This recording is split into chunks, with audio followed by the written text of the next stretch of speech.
He turned water into wine with a useless superpower.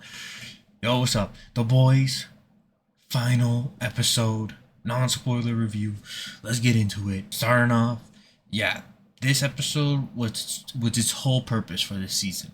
Literally, if you made the final episode a whole like 2 hour movie, I feel like the whole first part of season five would have been normally explained since it's just been a bunch of up and downs, like and pointless, Vault Rising stuff.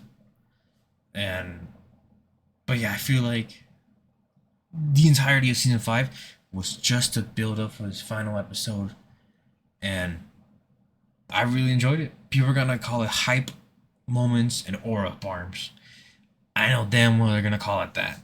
They're gonna call it, oh, we have hype moments and aura farms when the episode drops, and then after like a week or so, or a day even, people are just gonna call it that, and you're like, oh, y'all only like action, y'all only like just that, and then, but no, this is like, yeah, sure, it's basically that, but actually wrapped up good, and we'll just quickly get into it a bit. Starting off, every main character has a, what I say, a beautiful send off.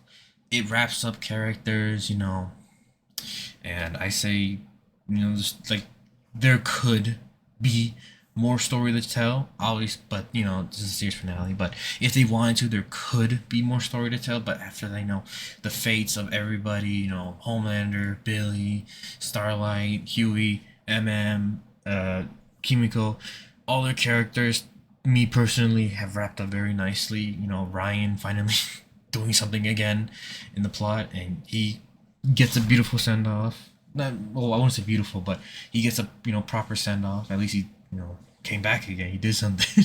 But character fates and the endings of each person, I really liked it. Complaints now, since already complaints. God damn, this season was just nothing but complaints apparently. The posters, basically false advertisement. The posters are nothing like the season, and final episode basically confirms that. But it's just also character fates for like side characters. They don't get addressed at all.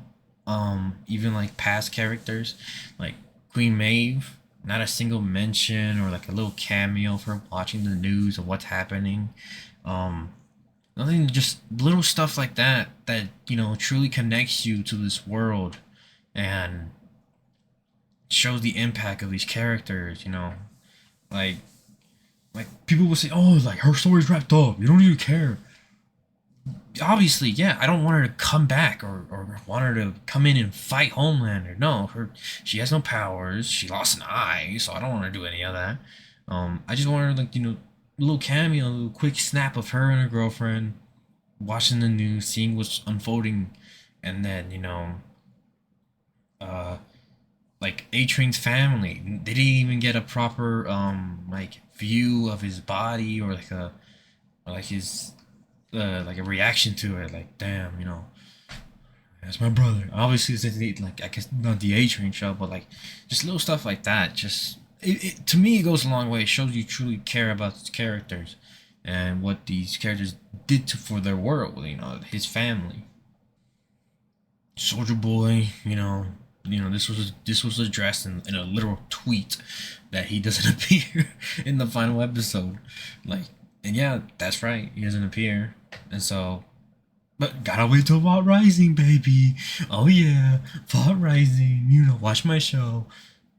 Yeah, just little stuff like that. That's what makes it just eh. And I know people are gonna use that argument as to tell you this finale shit, which rightfully so. If you can't explain all this stuff in a series finale, yeah, it's bad. Why can't you do this? This is a series finale, but since they had the back burner of The Boys Mexico and Vault Rising, they're gonna obviously use that to explain other stuff.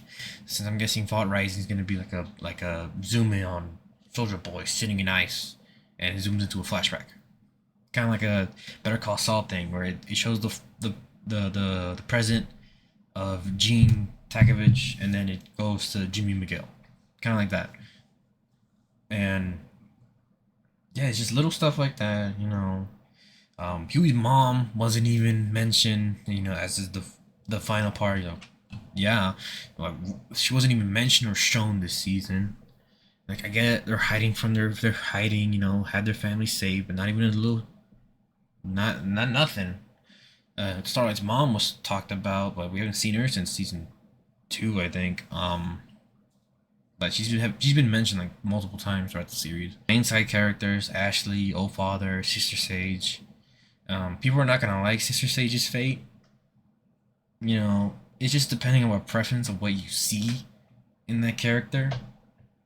But yeah, that's gonna be their thing. Ashley, you know, she did her part. She was amazing at it. It's just funny what happened. Old Father, he was amazing and such a beautiful addition to the season. One of the best parts. He was funny. He was charismatic. It was literally uh yeah, like it would have definitely been a lot different if he wasn't in this season. Like if he was, you know, introduced. And he was good. Like definitely one of the best new characters. Yeah, there's really not much to say without getting into really spoilers, so I'm just not gonna say that anymore. And you know, wrap it up. As this episode alone, I give it an 8. I give it an 8. I give this episode an 8. It does stuff. It shows stuff. It acts. It feels amazing. There's actually stuff, and it's just like wow. The season itself, if not including the final episode, which I know, oh, you can do that. 5. I give it a 5. No, 6. Give it a 6. The final episode bumps it up to literally an 8. And 2 points, not that. But yeah, compared to a 6 to an 8, yeah, 8.5. 8.5 because I am a little biased. You know, 40x, showing 40x showing. I'm with my friends, so bias points right there. You know, 8.5. Really like it. But you know, not including the final season, 6. But yeah, that's the Boys series finale. Um, Dan, yeah, you hyped me up with those posters just to not actually do anything with it. uh, but besides that, I really like this final episode, the season itself. I don't hate it, but I wish there was more since, you know, you put Soldier Boy, you introduce him in episode 2 and he leaves. He doesn't get a proper send off. Yeah, just little stuff like that that say a series finale just isn't right. But yeah, that's it. That's it. How y'all doing? Blood and bone. Bye bye.